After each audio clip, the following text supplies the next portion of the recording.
안녕하세요. 김상순입니다.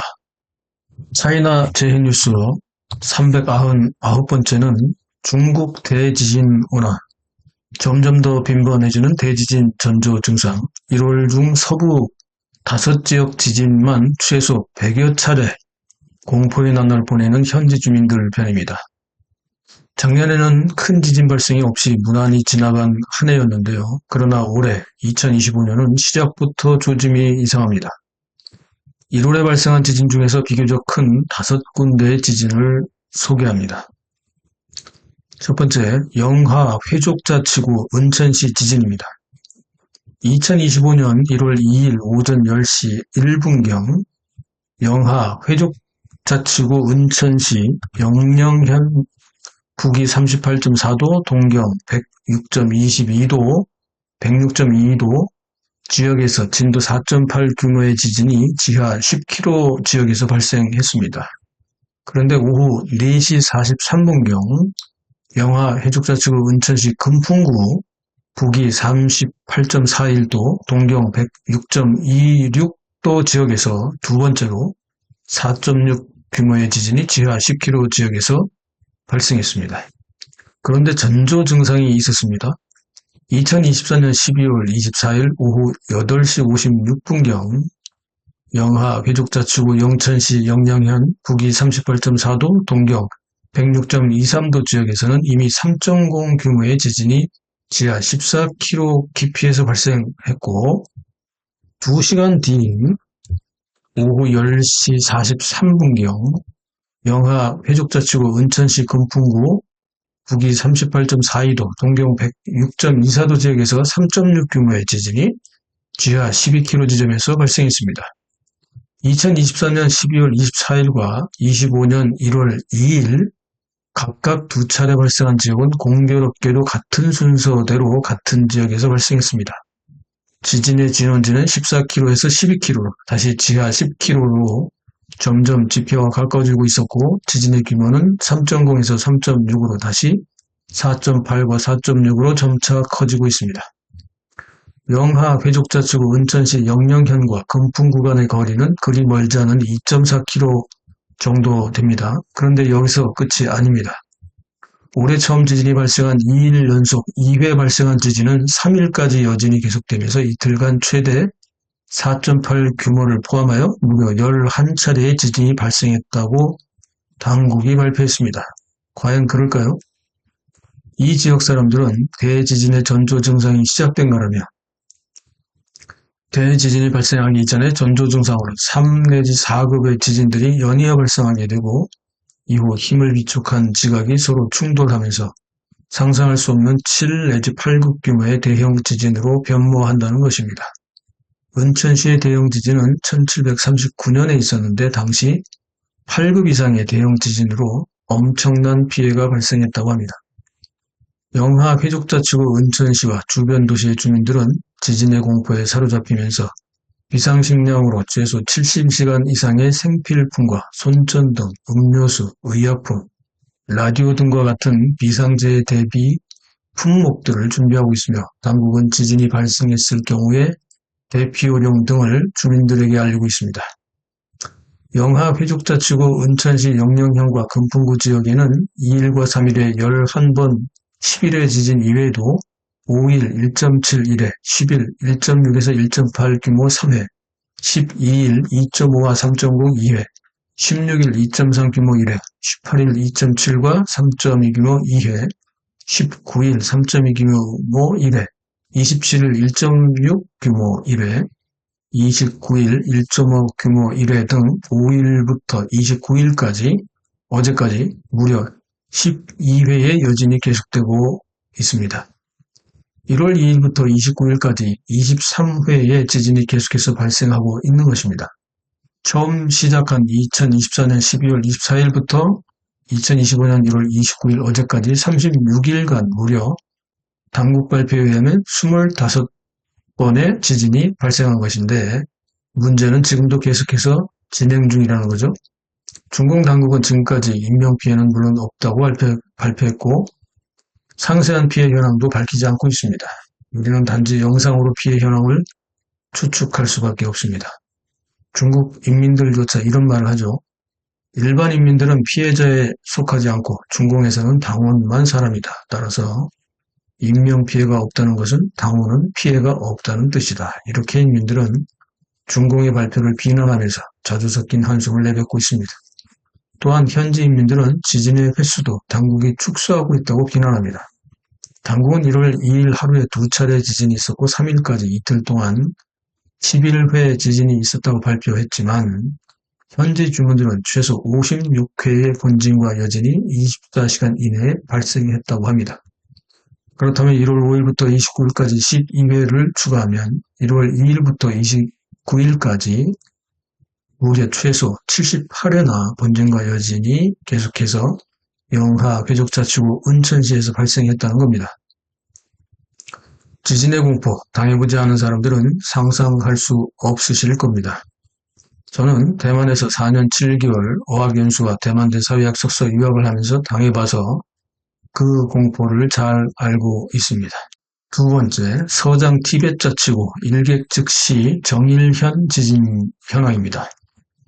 2025년 1월 7일 오전 9시 5분경 서장 티벳 자치구 일객 즉시 정일현 북위 28.5도, 동경 87.45도 지역에서 규모 6.8의 강진이 지하 10km 지역에서 발생했습니다. 이 지역은 세계에서 가장 높은 에베레스트 봉과의 거리는 65km 떨어진 지역으로 반경 5km 이내의 평균 해발이 4,259m의 고산지대입니다.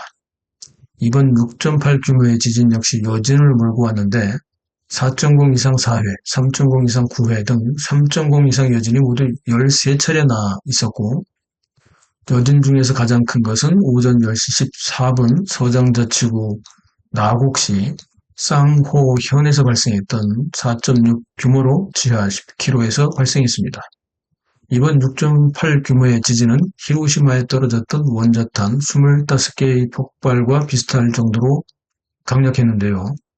티벳 자치구, 위구르 자치구, 운남성, 사천성, 귀주성, 중경시, 청해성, 감숙성, 영하 자치구 등의 중국 서부 지역은 중국에서 지진이 빈번하게 발생하는 지역이고 특히 대형 지진이 자주 발생하는 지역이기 때문에 이 지역 어느 곳에서도 진도 4 이상 지진이 발생하면 이 넓은 지역의 모든 주민들이 전전긍긍하며 다음 대지진이 혹시 자신들이 사는 지역으로 오지 않을까 두려워하고 있습니다. 중공 당국은 초기에는 겨우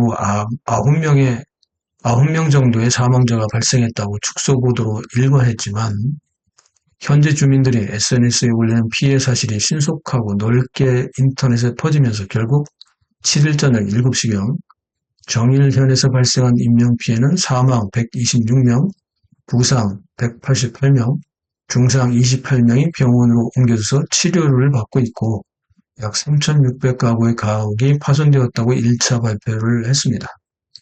도저히 덮을 수 없는 대형 사고이다 보니 당국이 즉시 백기를 들은 것이죠. 당국은 경찰과 공안 및 군부대 장병 약 3,400여 명과 차량 150여 대, 의료진 약 340여 명을 긴급 파견했고 대피한 주민들에게는 한국의 햇반과 같은 식량, 음료수, 라면, 이불과 방한복, 방한 신발, 침대, 천막, 조립용 컨테이너 숙소 등을 긴급 공수하고 있다면서 구호에 만전을 기하고 있다는 선전선동에 열을 올리고 있습니다. 또한 각지에서 구호품과 구호 인력이 속속 현장으로 동원되는 장면을 연일 방송과 인터넷에 올리면서 공산당 자랑에 여념이 없습니다. 그러나 실제로 이런 구호품들이 매번 그랬던 것처럼 실제로 피해 현지 주민들에게 제대로 골고루 나누어질 것이라고 믿는 중국인들은 별로 없죠. 김상순 TV 채널의 중국재해 시리즈를 계속해서 보셨던 분들도 충분히 이제는 이해가 되시는 내용이죠. 이번 방송은 399번째 중국재해 시리즈입니다. 새로 보시는 시청자 여러분들은 쓸데없는 토를 달지 마시기 바랍니다. 충분한 자료가 있습니다. 한편 당국은 지진 피해 지역에는 외부인들의 출입을 통제하고 있는데요. 명목상 이유는 위험하니 관광하러 오지 말라는 것이지만 실제 이유는 현지에 처참한 피해 사실이 중공 당국이 허락하지 않은 외부인들이 와서 현장 실제 장면을 영상이나 사진으로 찍고 현지 주민들의 증언 등을 토대로 현지 상황을 인터넷이나 SNS에 알리는 것을 막기 위함입니다. 기자들도 중공이 허락한 관변 언론 기자들만 출입 허가를 얻고 취재가 가능합니다만 당연히 기사는 검열되어 공산당이 허락한 내용으로 축소되어 보도됩니다. 이것도 김성순 TV 채널을 오래 보신 분들은 잘 이해되시죠? 중국 각 지역에서는 티벳 자치구 지진 현황 현장 구호를 위해 떠나는 구호품과 구호 인력의 환송식을 대대적으로 경쟁적으로 TV와 인터넷에 올리고 있습니다. 1월 27일에도 중경시에서는 티벳 지진 구호대 출정식이 대대적으로 보도되었습니다. 무려 20일이 지났는데 말입니다. 한마디로 숟가락 얹기가 계속되고 있는 거죠. 중공이 선전에 동원된 티벳 쪽 현지 피해자들 중에는 가옥이 파손되었지만 수리를 했거나 새로 배정된 임시 숙소에 대형 시진핑 사진을 거는 행사에 동원되기도 합니다. 이들은 시진핑과 공산당이 무너진 집을 수리해주거나 새로운 임시 숙소를 마련해줬다며 대형 시진핑 사진을 벽에 거는 퍼포먼스라든지 아이들과 주민들을 앞세워서 공산당 깃발을 들고 임시 숙소로 향하는 퍼포먼스를 뻔뻔하게 중국 전역에 방송할 정도입니다. 독립을 원하는 티벳 쪽들이 정말 진심으로 시진핑과 공산당에게 감사하다고 생각할까요? 1950년 이후 티벳 라사 지역에 6.0 이상의 규모의 대형 지진이 발생한 것은 모두 21차례이고 최근에 가장 큰 지진은 2017년 티벳 미림 지역에 발생했던 6.9 규모의 지진입니다. 그런데 지진의 특성은 계속해서 폭발력이 잠재적으로 축적된다는 것이고 지진 때의 충돌로 인한 힘의 축적이 결국은 조만간 폭발하여 대참사로 이어진다는 것이죠. 1월 7일 오전 9시 5분경 티벳 자치구 정일현 지역에 6.8 규모의 지진이 발생하기 이전에 네팔 동북 쪽에서 먼저 오전 6시 50분경 규모 7.0의 강진이 10km 지하에서 발생했다고 합니다. 네팔과 티벳 자치구 지역은 인접한 지역으로 이번 지진 발생이 예사롭지가 않음을 알려주는 것입니다. 2024년 1월경 김성순 TV는 조만간 몇 년 사이에 대형 지진이 발생할 것이라는 중국인들의 예측을 작년에 보도한 바가 있습니다. 대형 지진 발생 주기가 다가오고 있다는 것인데요. 대략 60년 주기설도 있고 지진 때 지역마다 다르지만 2024년에도 각종 지진 정조 증상들이 계속해서 나타나고 있었기 때문인데요. 2025년 올해 중국의 대지진 전조 증상 주목해야 합니다.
세 번째, 청해성 과락주 마다현 지진입니다. 2025년 1월 8일 15시 44분경 청해성 과락주 마다현 북위 34.79도, 동경 97.51도 지역에서 진도 5.5의 지진이 14km 지하에서 발생했고 이어서 3분 뒤에는 3.7 규모의 여진이 지하 10km 지역에서 연이어 발생했습니다. 청해성 지역의 지진 피해 현황은 알려진 바가 없고 기사 내용도 아주 간략하게 지진이 발생했다는 것만 찾을 수 있습니다. 이 지역은 대형 지진이 자주 발생하는 지역 중에 하나인데 이번에 초기부터 중공 당국이 통제를 완벽하게 한 것이죠.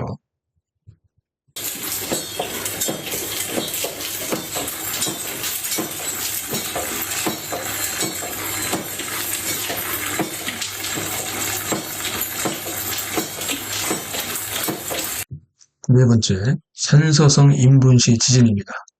2025년 1월 8일 20시 31분 산서성 인분시 요도구 북위 36.16도, 동경 111.23도 지역에서 진도 4.1의 지진이 지하 20km 아래에서 발생했습니다.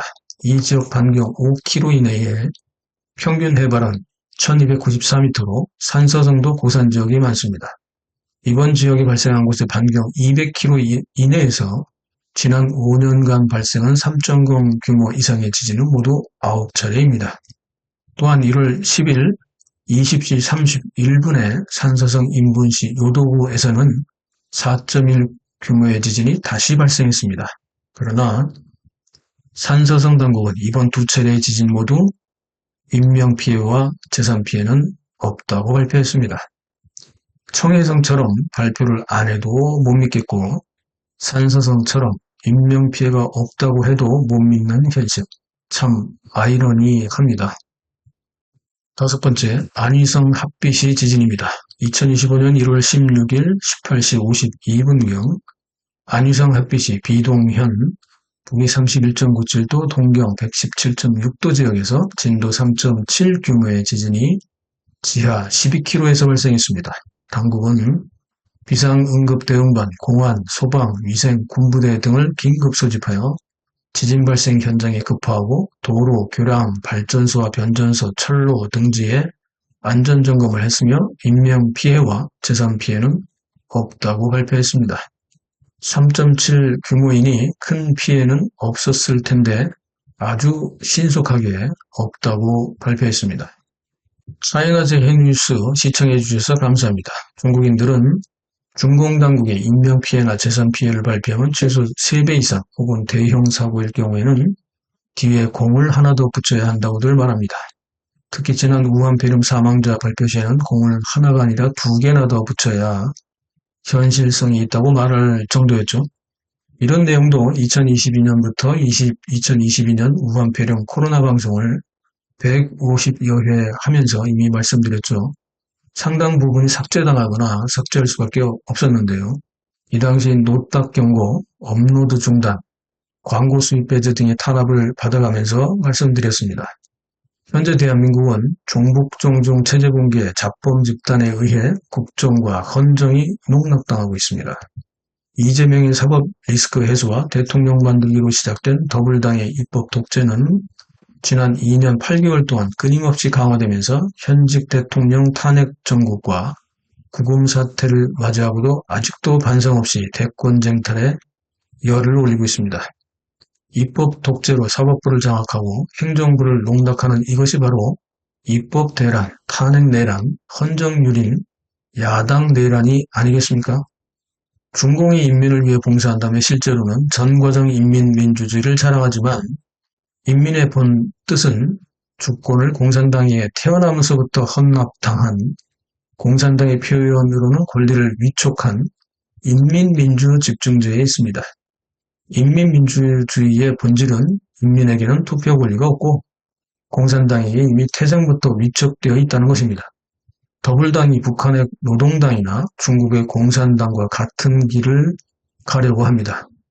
이것이 얼마나 위험한지를 알리기 위해 김상순 TV는 중공의 체제 모순, 중국 인민들의 사회불만, 중국의 실물경제 상황을 팩트체크하고 분석하여 여러분들께 알리고 있는 것입니다. 왜 중공과 중국 상황을 우리가 보고 알아야 하냐고요? 이대로 가다가는 북한 노동당과 중국 공산당처럼 한국은 더불당에 의해서 일당 독재 체제로 통치되는 노예의 삶을 우리와 우리 아이들이 살아야 하기 때문입니다. 종북 종중 세력의 입법 독재로 자유 대한민국 체제 수호를 해야 하기 때문입니다. 이해가 되시나요? 우리 아이들의 미래를 위해, 대한민국의 미래를 위해 구독동자 여러분과 시청자 여러분들의 적극적인 지지와 후원을 요청드립니다. 유튜브 알고리즘을 체제를 돌파하기 위해서 좋아요 누르기, 댓글 달기, 특히 SNS 공유하기로 응원해 주십시오. 감사합니다.